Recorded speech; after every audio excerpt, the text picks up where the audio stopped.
Welcome, everyone. Welcome to the first edition of the podcast called Hitbox, where we focus on first person shooter video games, whether it's on console or PC. This is a part of the Gaming Grounds Network, GGN for short. I'm Guzzy, and I'm here today with Derp. What's up, peeps? I'm Derp. And today we're really just going to focus on getting in how we got into PC gaming with our FPS and focusing mainly on CSGO just to talk about it. And it's our first edition of this podcast, so we're really trying to figure out what fits best for us. We want to focus on first-person shooters, so that also includes Call of Duty and um, other games like that and Battlefield and stuff. But we're really just, for the time being, we're going to focus on CS:GO because that's where we kind of started. Really, kind of hammering in on FPS type games. Now we did grow up playing Call of Duty and Halo and all that, but um, a lot of the esports things you find in the industry, we didn't really start focusing on until we got to CS:GO. So again, like this one's going to be about CS:GO. The next one might be about CS:GO, and we're going to find our niche and roll with it. We're open to any suggestions you guys might have, but for the time being, we're just going to roll right into CS:GO here. Um, I guess I'll start. And the way I got into CS:GO was late 2014. I was just going to college, and I was looking for another game. That was probably the peak of Minecraft before it all hit out again earlier this year. And I just got tired of Call of Duty and found CS:GO online. I saw streams of it. I thought it was an interesting take on a first-person shooter, and I was playing on a Mac. I know, Derp, you grilled me for years on a Mac, Haha, yup. and so I was sitting here with a makeshift kind of setup with a random keyboard and mouse and playing in a dorm with just normal earphones. I didn't even have headphones or a mic at the time. I was just sitting there playing, and learning the whole mechanics was something that was completely different and actually, honestly, is kind of what kept me into the game. Um, we still play it occasionally now. I think for me, I've kind of grown out of playing the game, but I really do still enjoy following the pro scene.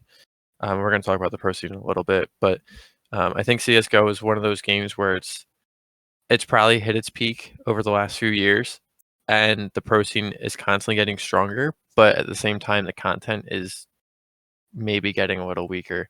But Derp, if you want to go ahead and introduce your time with CS:GO, go for it. All right, so everybody again, I'm Derp. So I remember way back in the heyday, I think around like 2009 or something. I played, my friend introduced me to Counter Strike. I believe it was Source at that point or 1.6. But I didn't really play it that much. I played like one or two games from him, and then with him, sorry. And then fast forward to college, met Guzzy, and he introduced me to CS:GO. I'm like, I remember Counter Strike, I remember that name, but I don't remember where. Then it clicked once I saw once I just played it. I'm like, oh wait, I remember this game, but didn't really play it too much. But pretty much got addicted at that point, so to say. Almost played it every day, just grinding it out. It's super fun. I mean, it's like he said, it's just a new take on a first-person shooter because you can't really like zoom in on every gun. There's no like iron sights or red dot, etc., etc. There's no Actual attachments. recoil. Yes, there's actual recoil rather than just point aim, and that's where it goes. It was always like fun trying to master the recoil. I remember when I first started, I picked up an AK and I threw it away every single time because I just knew I could not shoot. And if I was like in the middle of a game trying to like clutch around or something, I didn't want to just choke with the terrible recoil I had. So I'd pick up a gun that I somewhat knew, even though it was a worse gun overall. But I'd make it work sometimes. Other times, not so much. I mean, that's just how it goes. But yeah, I mean, I love the game. Like he was saying, it's kind of falling out at this point. The game's kind of getting a little stale. I feel like the maps aren't really like how they're redoing the maps. They aren't really doing it the way that the true CS:GO, like the real or like the actual CS:GO maps when they first came out. They felt like you had a way to go everywhere, multiple different ways. But now it seems kind of like it might be like choke pointing on some places, but I don't know. It'll be interesting to see how it goes if they're just going to keep on redoing new maps or old maps, I say, or if they're going to bring out a new CS:GO game or not CS:GO game, but Counter Strike game. That would be amazing to see. That would, and I think it'd be very fun to actually play. I guess let's get into why we like Counter Strike, and then we'll follow that up with why we don't like Counter Strike. I think we can also kind of hit on it a little bit with why we like Counter Strike. Yeah, We definitely a little bit. we had said, it's the different aspect of the mechanics where the recoil especially is completely different. You actually have to play for the recoil. Mm-hmm. I think the aspect of having to buy guns and like save up money to get the equipment that you need is actually very interesting as well. Um, Sick. I think being able to like play like a search and destroy game mode also allows it to be, it's not different, but it's a little bit more unique in terms of, when you play Call of Duty and you play search and destroy, like some people bum rush or they just go out and go willy-nilly, but like with CS:GO, it's more strategic. Um, you're constantly, you have to place the nades correctly, you have to communicate with your teammates, you have to hold certain angles, things like that. Like it's more of a legit type of situation where it's terrorist counter terrorist. In Call of Duty, you could just run around the map as a CT or whatever they were called nowadays. Um, you could just run around the map and kill everybody, but in CS:GO, you actually have to play strategically. And then I think really the biggest part about Counter Strike is the customability, I guess maybe is what I would call it. The whole thing with the skins and everything, I think, is what really has driven the CS:GO community a lot over these years. Um, but it's also hurt the CS:GO community as well. But yeah, what's your take on why you like Counter Strike so much? Um, I, I'd say a really big part of why I like it is the like so to say economy of the game, where like you were saying, you kind of touched on it. Each round you have a certain amount of money, and you kind of have to see what your team has, and if they have more money than you, then maybe they buy for you like a gun or something. Or if you're all poor, then just buy like a little pistol, have a pistol round, just economy round. And if you get a pistol kill, you get X amount of money. If you get a submachine gun kill, then you get X amount of money. It all depends on what it is with the game. And I really like that concept where it's not just like every round you get an AK or an AWP. Every single round you do the same thing. Every single round it's very strategic where you have to communicate with your teammate, like you said, and know where to throw some nades, know when to pop flash or flash for your teammate, etc. Just know that it's more strategic and more knowledgeable kind of a game, if that makes sense, than just kind of point and click, no recoil, just spray and pray kind of deal. And Counter Strike also, like when you play a game, like unless you're playing with people that are super good, like the pros or even slightly above your skill level, even each game is kind of something different. Like it's a very momentum based game. Call of Duty could be the same exact thing where like you could be put in the same lobby 9 times out of 10. People have the same kill streaks. Like there are no kill streaks in CS:GO, which is actually another kind of refreshing aspect of it. I guess the kill streak equivalent is just racking up your money in the economy and being able to buy 3 rounds in a row if you lose three in a row. But it has a nice, refreshing take on it where it feels like it could be a different game each time. You could have one really bad game and then have three great games.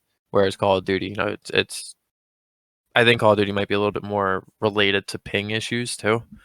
A little bit more on the server side of things compared to CS:GO, but I don't know. I think CS:GO overall is like a very well planned and executed game. Definitely agree with you. Definitely. And like So you were then, saying with the no kill streaks, it's just so yeah, refreshing not to get like exactly, bombarded by AC-130 above. Like, exactly. So then, what would you say you don't necessarily like about Counter Strike? Maybe things that you don't really like in a game, or maybe something you would have liked to see different, or maybe even change. okay, so I touched about it a little bit earlier. The maps, they're kind of getting a little stale.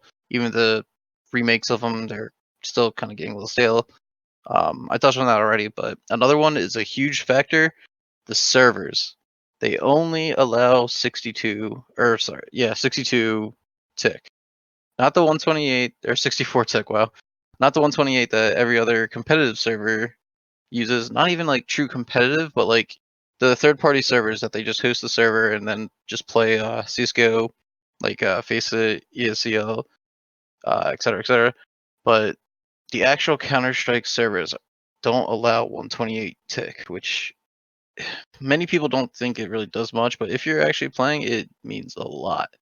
Because if you peek at the same time and shoot at the same time, one of them is definitely going to be before the other, but in 64 tick, it doesn't really factor that in too much, so it kind of steals your kill away from you sometimes, or makes you get killed when you're not fully peeking. You shouldn't have gotten killed, etc., etc. It's just a little iffy there. Yeah, I mean that makes sense. I guess the thing that really kind of hit me with what I didn't like about the game, um, was partially I don't want to say there were game advantages. Like obviously, if you trained hard and practice like the movements and whatnot, like it was to your benefit. But I think like part of the matchmaking aspects of it is been a little bit different or difficult. Um, I think the whole reset of the skills was necessary, but I think they nerfed it extremely hard, or at least made climbing the ranks a little bit harder. And I think that's where I started to lose a little interest in the game. But I would have to say my overall dislike of the game was the whole skin economy and how they changed that completely. I know it's like legality and age related, but um, I think the peak of Counter Strike not only came from the pros and like you had MLG Columbus when Counter Strike started or CS:GO started getting like pretty big, and it was in America too. And then following that, you had a couple majors a year. They used to do 3 major years, now they're down to two, and it's kind of it gives more what's the word I'm looking for? It gives more emphasis and pressure to the major, but it's also kind of taken away from like the big tournaments because they're not really there as like the major tournaments aren't really there as much. Now you have like all the Intel Grand Slam tournaments, but realistically, like you kind of see the same thing over and over again. But getting back to the skins, it's that's what brought a lot of people together. You played games, you could trade people in game, you open up the cases, which people still do, and I do think cases were a big issue with addiction and whatnot. But these online sites that ended up making money off people, which wasn't right, but these gambling sites where you could trade in skins and win other skins and whatnot. Like that was actually kind of fun, and that's why I think CS:GO Lounge even um, kind of united the CS:GO community to come together and actually work with each other. And then like hitting the ban, at least in the US, like that was actually kind of difficult because I, as an avid video gamer, I like to collect things in game. I tend to spend a little bit more money for like a collector's edition, just to have that little added benefit or added feature. So I think having some of the nicer skins or the more expensive skins was actually kind of fun to have, and getting rid of the whole economy thing, like you can't trade for 7 days. Like I think that really might have hurt the overall game aspect of it a little bit because people would play just to trade skins or show off skins and whatnot. Now it's a little bit more difficult to do that, and it kind of I don't want to say a sour taste, but it kind of disappointed me a little bit. Now, Derp, I know we're both victims of doing CS:GO gambling, and like it was actually very fun, and like betting on matches was very fun. I like to say we kind of did it responsibly.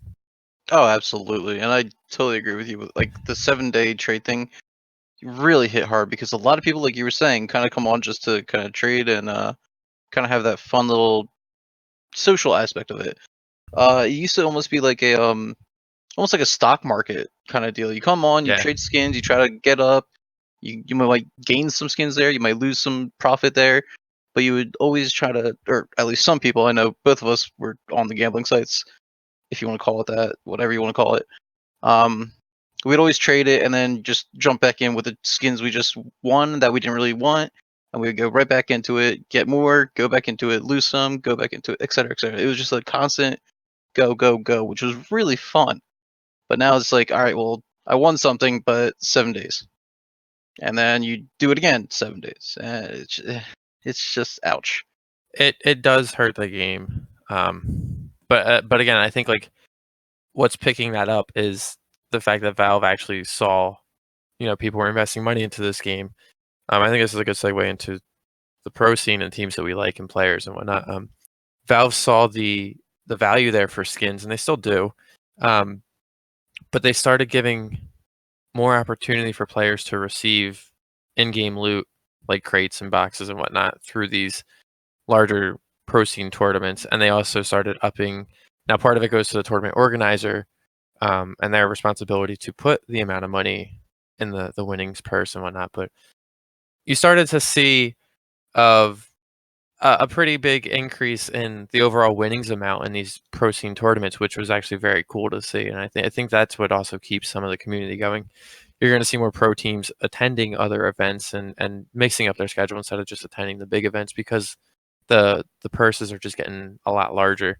Um, I think they should be a lot larger than what they are right now. You look at Dota 2 versus CS:GO. I think CS:GO is it's pretty consistent as one of the top streaming games on Twitch.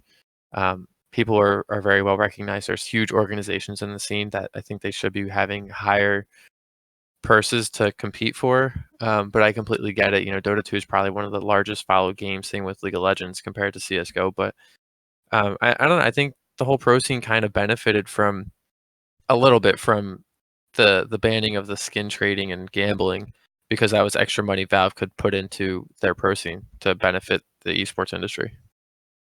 Yeah, I agree. And like you were saying with like the kind of payout for the pro teams, I know a lot of people. I don't really want to name names, I guess, but a lot of ex-pro players kind of ended their pro career because the pay wasn't that great. It could have just been the teams that they were on. Not really too sure about that. I would have to do some more research, but it's definitely a big benefit, I'd say, for them to kind of put more money into the tournaments rather than skins and the gambling and everything like that. Yeah, because eventually, you know, will CS:GO fade out and a new CS:GO game come in? Probably. Um, but you're going to see a turnover in the pros as well, and Valve needs to kind of entertain the aspect of upcoming talent and invest in that too indirectly, which I think they're actually doing a pretty decent job with. Definitely agree. Yep. So let's turn this into your favorite CS:GO team and players, whether it's American or international. Alrighty, you want to go up or you want me to? You can go. You can go first. Alrighty, so hands down, favorite player, Stewie 2K. Love the man. Um, I guess the reason why I like him so much is before he came into the pro scene, there was no one like him. No one would kind of take the risk and jump out of a smoke just to hopefully get the initial frag that this whole team needs to push forward and get the site, or take back the site if that. My favorite team used to be Cloud9 when it was the Shroud.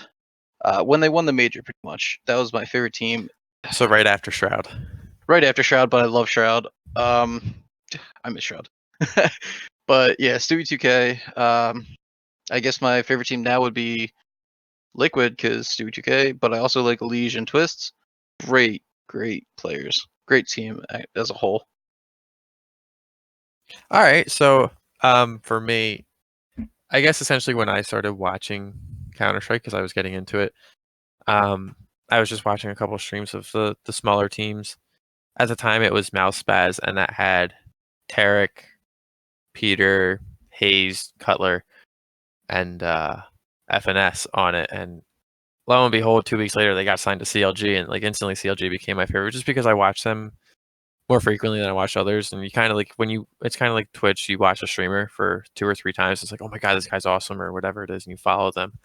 That's kind of what happened to me. I watched them enough that I actually started to respect who they were and enjoy watching their games. Um, but realistically, for me, it was just Tarek that was taking everything away. Now I still follow FNS and Peter, Hayes, um, and Cutler. Now, two of them are on the same team with Riot Squad. Hayes is just streaming, and so is Cutler. But it comes down to Tarek really that sparked it for me. He went from CLG to Optic to Cloud9 to win the major to MIBR to Energy, and actually just recently today he went to Evil Genius. So he's been around the industry, and pretty much any team that he's gone to is the team that I've really just turned into a fan for, and I've rooted for the most. Um, so yeah, Evil Genius right now is my go-to team just because of Tarek, and they have Breeze, Ethan, Cirque, and Stanislaw, and Stan and Tarek were teammates on Optic when they started rising to the top as well. But overall, like we both seem to have a player that we just follow in whatever team they're on. That's just the team we become a fan of. Um, it's kind of interesting that Tarek and Stewie have always enjoyed playing with each other, but they've only ever been on a team with each other for maybe a year max, if that. But they had great success together. It's just unfortunate what happened around the team. But here they are enjoying playing Counter-Strike without each other, and they're on the two best North American teams there are right now, which is honestly awesome that there's two NA teams. One happens to be number one in the world, I think, unless Astralis just took that over with the major.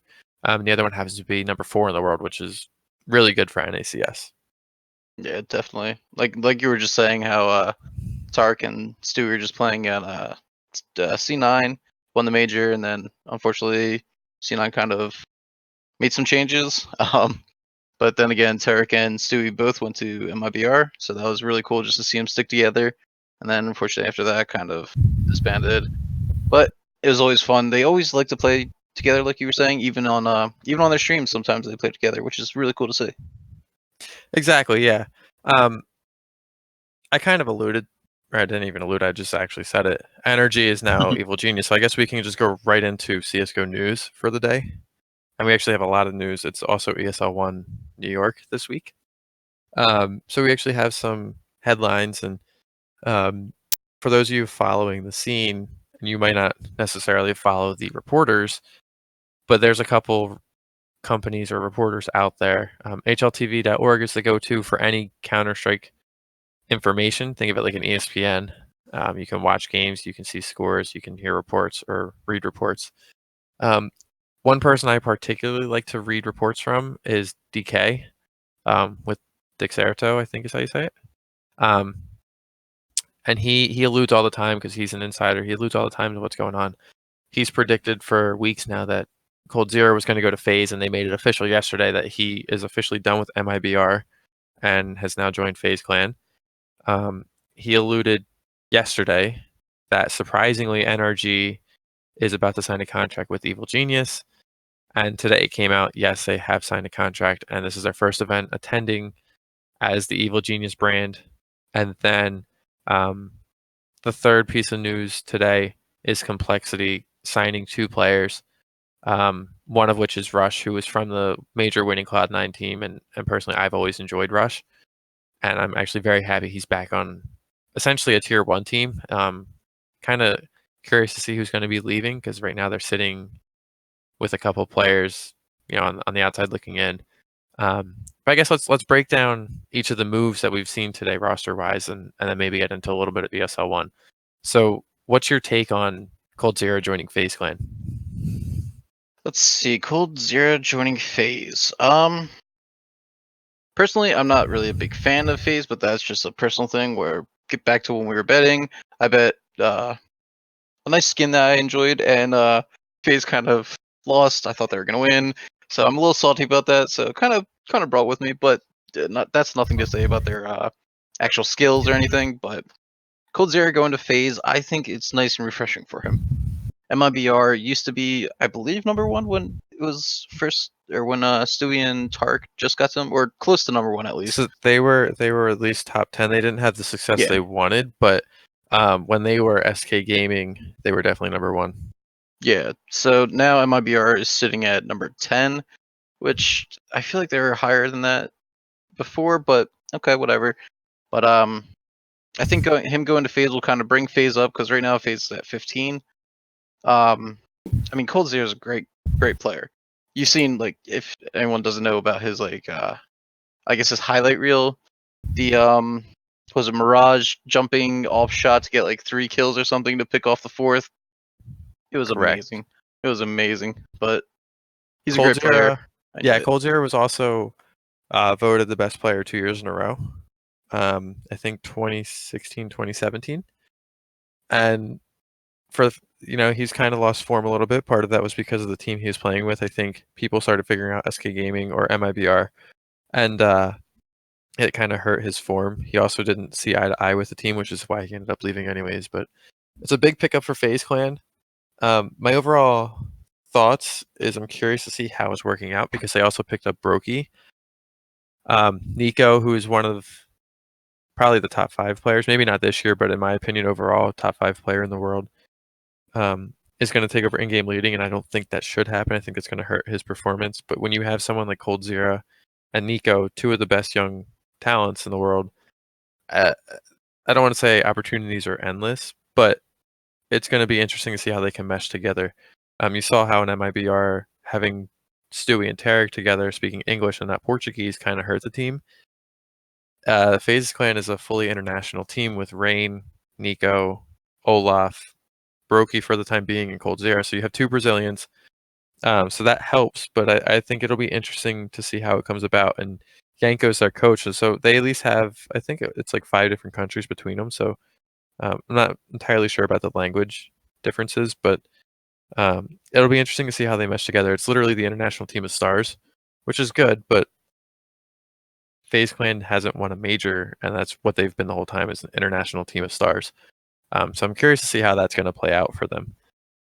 Definitely, and like you were saying, a big factor in any pro team is the chemistry between each other, and if they can communicate well. MIBR, going back to MIBR again, but they didn't really have the chemistry. That's why they broke up. Hopefully, FaZe doesn't do the same. Hopefully, they have that chemistry. They can get past like the little bit of a language barrier that they're gonna have. But I would love to see them kind of get past that and rise above. There needs to be a couple of teams, not just Liquid. There needs to be a bunch of teams that can give Astralis a run for their money. The last 2 years, Astralis has really been the one running the CS:GO scene. They've won the last 3 majors.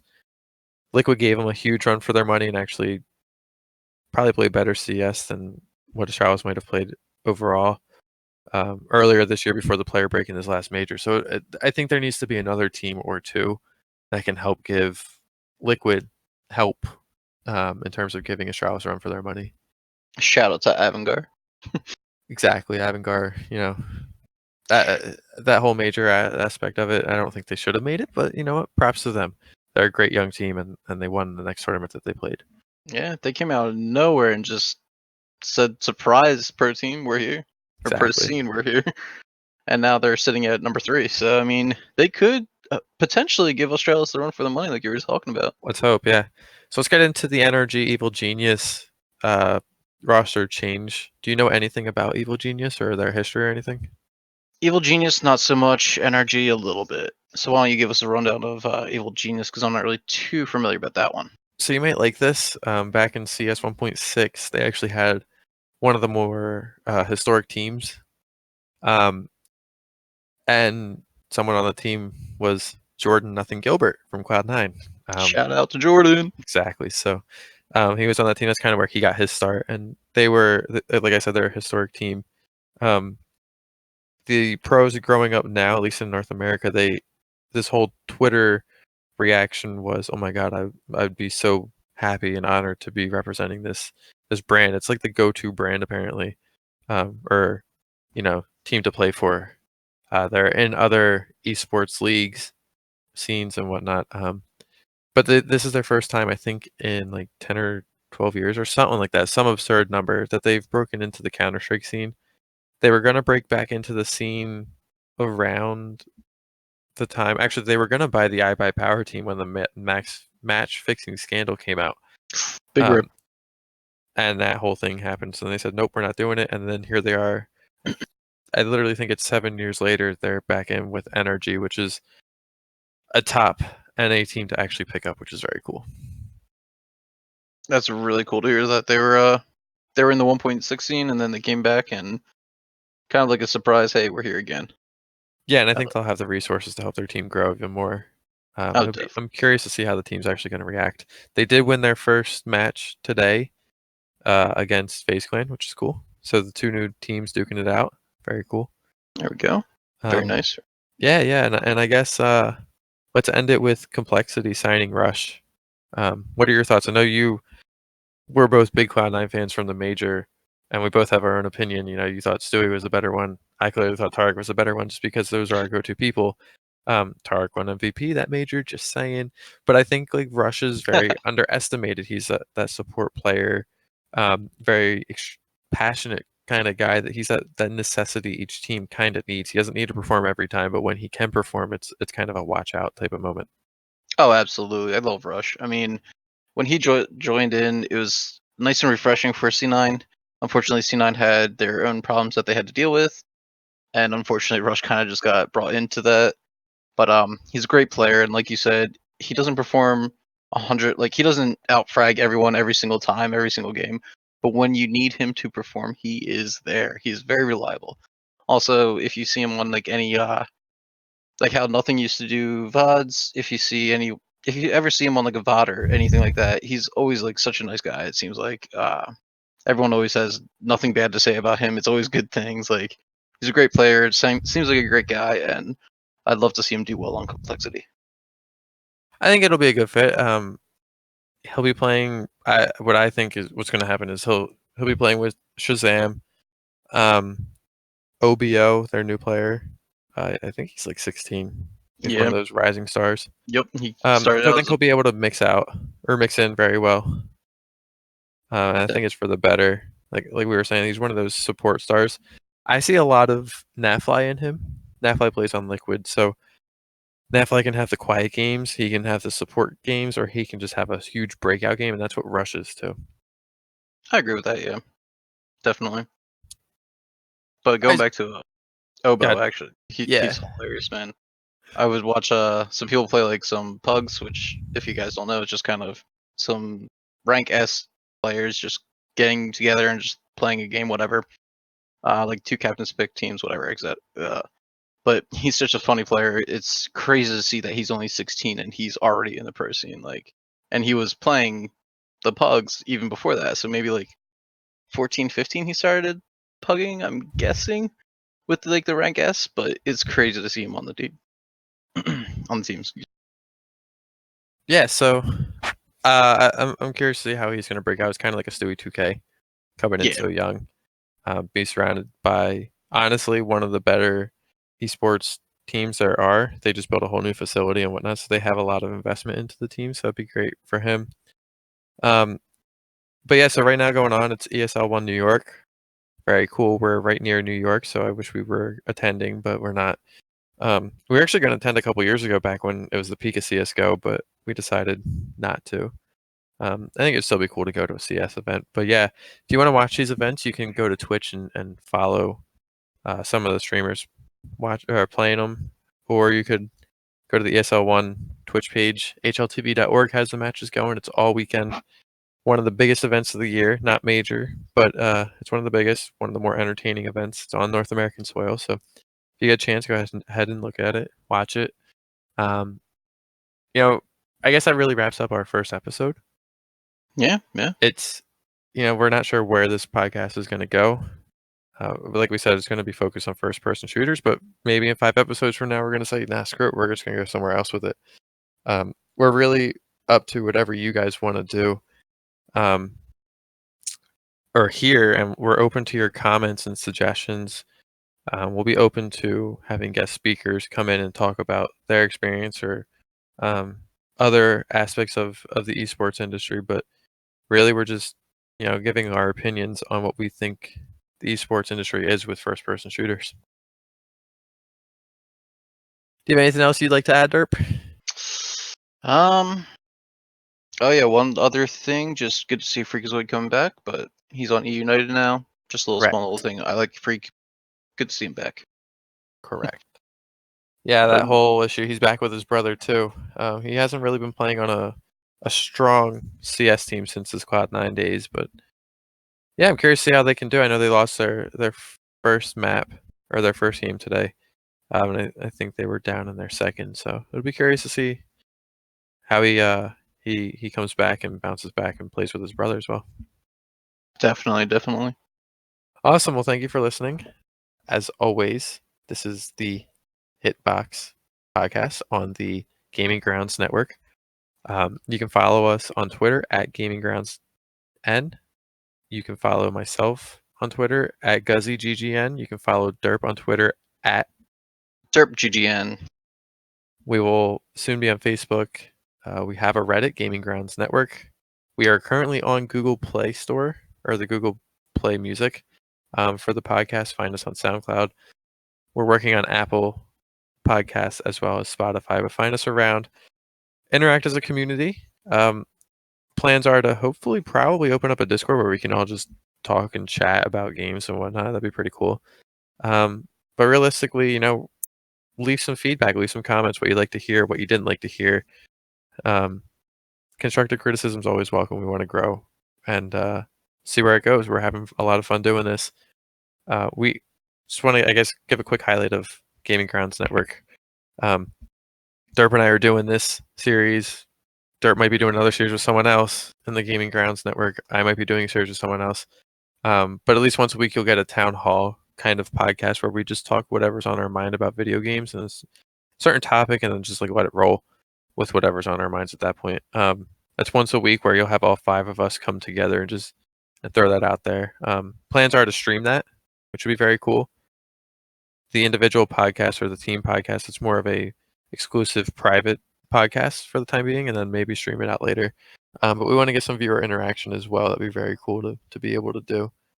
But yeah, that's pretty much the Gaming Grounds Network for the time being. We hope you enjoyed this podcast, and we'll see you next time. Bye Deuces. bye.